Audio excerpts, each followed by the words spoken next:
Hey there guys, welcome back to another video. In today's video, we're going to do an unboxing and quick review of the Apple TV 4K second generation.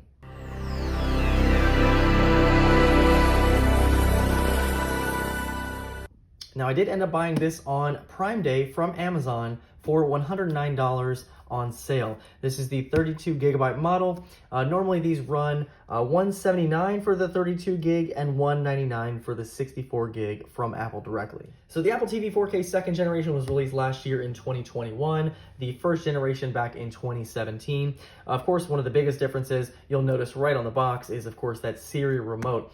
There are a few other key differences between the two.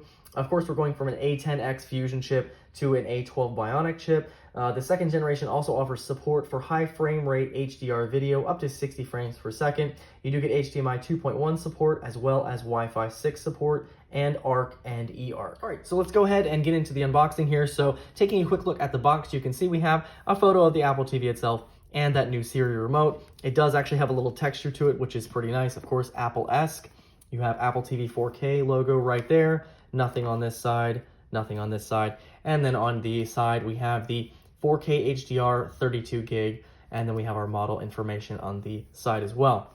On the back, it tells you this is the ultimate cinematic experience. Enjoy stunning 4K HDR picture quality and immersive Dolby Atmos sound.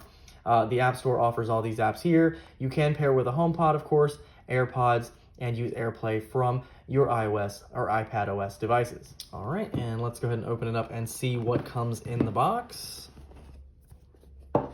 All right, so right up front and center, we have our Apple TV box. We also have our brand new Siri Remote. We have also our power cable. We also have a Lightning to USB-A cable to charge our remote, and then we have some documentation.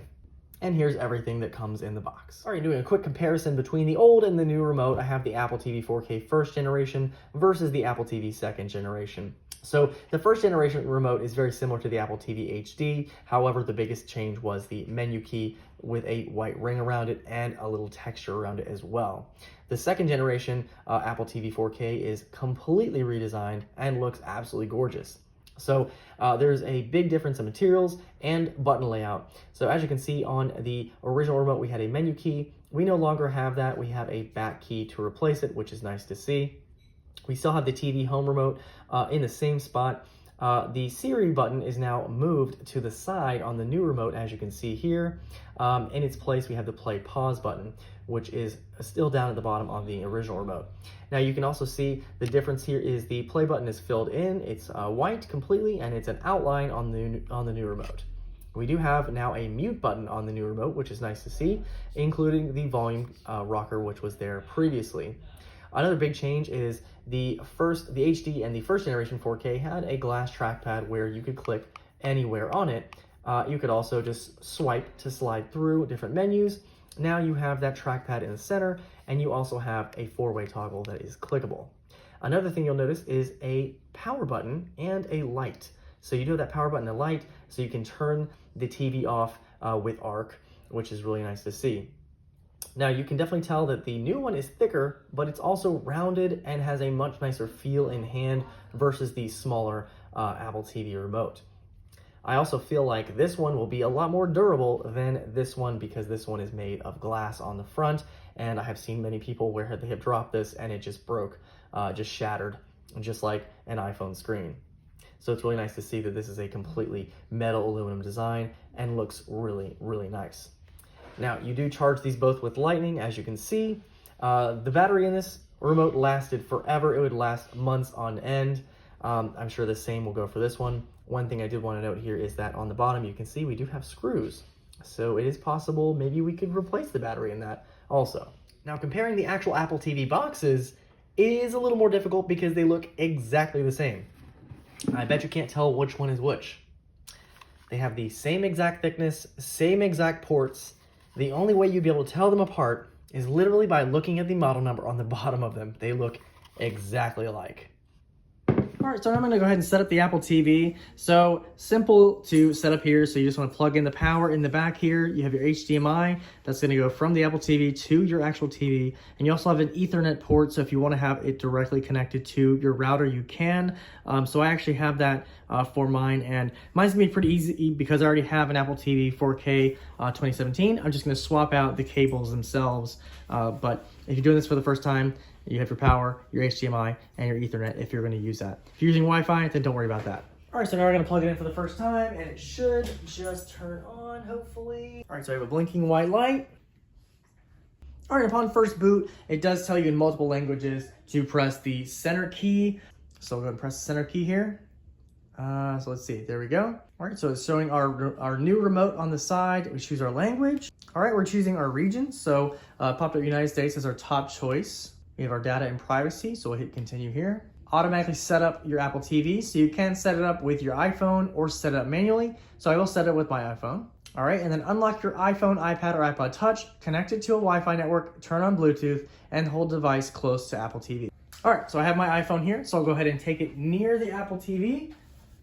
And it pops up here and it says set up Apple TV. So we'll go ahead and hit set up. All right, it comes up with an authentication. So we have an authentication code that we just type into our iPhone. And once you type that, it does say setting up, activating. And for some reason I got this error telling me it could not be set up. So let's try this again. All right, and after trying it again, you can see it's actually going through its setup now. So what I end up having to do is actually unplugging the Ethernet and then just using Wi-Fi. So I'll plug in the Ethernet once we're complete with our setup here. All right, after a few moments, it does come up with this. Settings from your iPhone. The following settings can be transferred from your iPhone 13 or customize them individually. So as you can see, these are some settings that I've had from my iPhone when I actually set it up. So you can either continue or customize those settings. Okay, and I had the DirecTV Stream app on my previous Apple TV. However, I no longer have it, so I'm gonna go ahead and hit not now on this. And then one home screen on every Apple TV. So if you have multiple Apple TVs, hooked up to the same iCloud account, you can turn this on where the home screen will be the same. So in this instance, I'll go ahead and keep this because I do like that. So it's gonna ask me which home. It's gonna be Ian's house or my home. I'm gonna just choose Ian's house. And then you can see which room you'd like to use. So I'm gonna use this for my bedroom.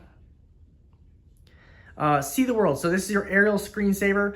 These are absolutely beautiful. So I would 100% recommend downloading these. Now, as you can see, they are quite large. So if you don't have, if you have limited internet, I would not use these because they're almost a gig per screensaver. So, but if you do like these, they're definitely worth it. They're beautiful.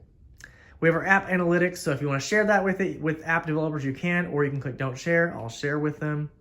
You also have your terms and conditions. So if you want to read those, you can go over and read each one of these if you'd like to. Otherwise, either agree or disagree.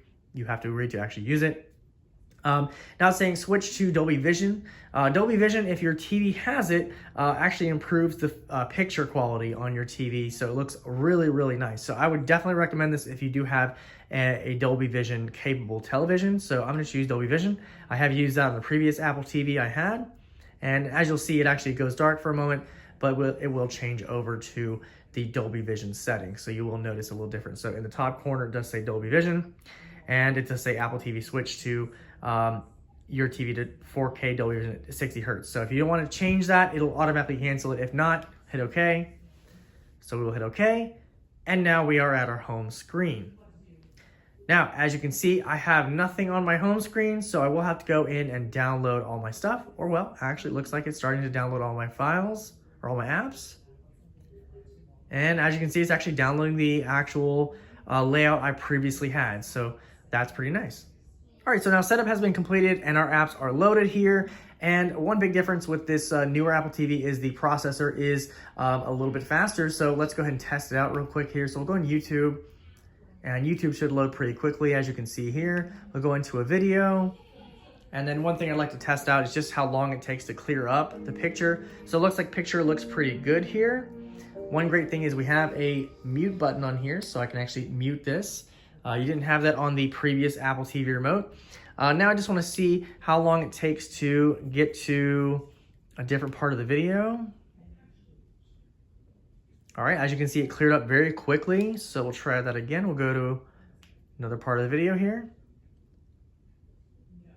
As you can see, that actually moves very, very quickly compared to the previous Apple TV. So I do love the speed so far. And it does pick up the quality, the 4K, very quickly as well. All right, we'll try 2 more apps here. So we'll try Netflix, just see how long it takes to load up here. Probably gonna have me sign in, but let's see if it actually does sign in for me with my previous account. It did not, but we'll go back to our home screen. We'll try HBO Max. And again, these are not logging me in, but we're just gonna test how fast it goes to actually load up here. So relatively quickly. This one didn't log me in either. That's fun. We'll go into Disney Plus here. All right. So it is definitely faster from what I've seen in the past. So there are 2 other features with this Apple TV that are newer over the old one, and that is HDMI 2.1 support as well as eARC support. Unfortunately, my TV does not support both of those things, so if you have a higher end TV, definitely worth the upgrade. However, if you're looking for a performance upgrade, this is definitely worth it, while the other Apple TV 4K is still fine even today because I was still using that one. And the Apple TV HD is still fine also if you don't mind 1080p content. Now that one I kept for 6 years before upgrading, so if that tells you anything, they support these for a long time and they work well. So any Apple TV that you choose to get will work just fine. But this newest, latest and greatest one is really great so far, and the big upgrades, of course, for me, performance, and this remote. However, if you do have the old Apple TV 4K, you can buy just the remote, and that in itself is an upgrade because this thing definitely has some better features over the previous. So anyway, guys, hope you enjoyed this quick unboxing and setup of the Apple TV 4K, the 2021 model. If you have any questions or comments, feel free to leave them down below, and I'll see you guys in the next video.